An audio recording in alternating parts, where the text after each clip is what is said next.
പരിശുദ്ധാത്മാവിന്റെയും നാമത്തിൽ നമ്മുടെ സഹായം കർത്താവിന്റെ നാമത്തിൽ കർത്താവെ ഞങ്ങളുടെ പ്രാർത്ഥന കേൾക്കണമേ. കർത്താവ് നിങ്ങളോടുകൂടെ.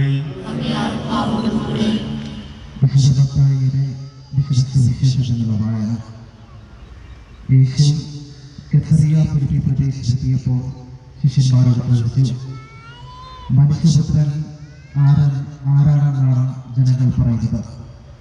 അവർ പറഞ്ഞു, ചിലർ സ്നാപയോഹന്നാനെന്നും മറ്റു ചിലർ ഏലിയായെന്നും വേറെ ചിലർ ജെറമിയ അല്ലെങ്കിൽ പ്രവാചകന്മാരിൽ ഒരുവൻ എന്നും പറയുന്നു. അവൻ അവരോട് ചോദിച്ചു, എന്നാൽ ഞാൻ ആരാണെന്നാണ് നിങ്ങൾ പറയുന്നത്?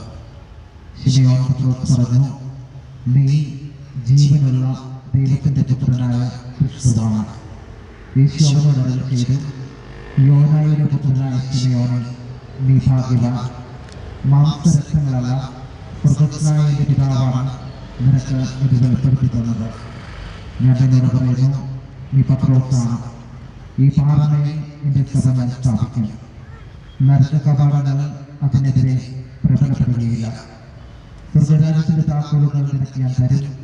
നീ ഭൂമിയിൽ കെട്ടുന്നതെല്ലാം സ്വർഗത്തിലും കെട്ടപ്പെട്ടിരിക്കും. നീ ഭൂമിയിൽ അഴിക്കുന്നതെല്ലാം സ്വർഗത്തിലും അഴിക്കപ്പെട്ടിരിക്കും. കർത്താവിന്റെ സുവിശേഷം. പ്രിയപ്പെട്ട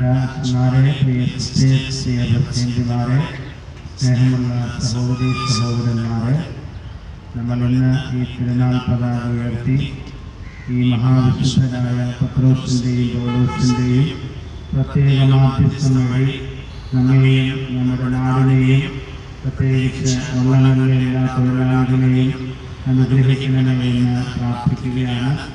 നമ്മുടെ പ്രാർത്ഥനയിൽ നമ്മുടെ ദൈവം സംപ്രീതനാവുകയും നമ്മെ അനുഗ്രഹിക്കുകയും ചെയ്യട്ടെ.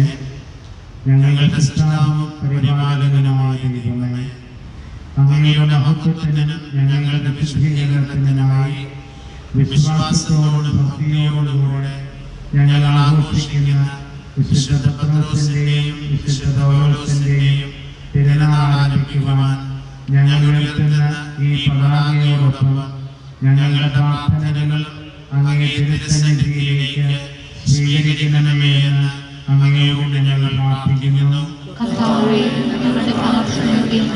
ഇന്ന് വിശുദ്ധ പത്രോസിന്റെയും വിശുദ്ധ പൗലോസിന്റെയും തിരുനാൾ ആഘോഷിക്കാൻ ഞങ്ങൾ അങ്ങേ ആലയത്തിലേക്ക് എത്തിച്ചേരുമ്പോൾ ആത്മീയവും ശാരീരികവുമായ അനുഗ്രഹങ്ങളാൽ ഞങ്ങളെ സമ്പന്നരാക്കണമേ എന്ന് അങ്ങയോട് ഞങ്ങൾ പ്രാർത്ഥിക്കുന്നു.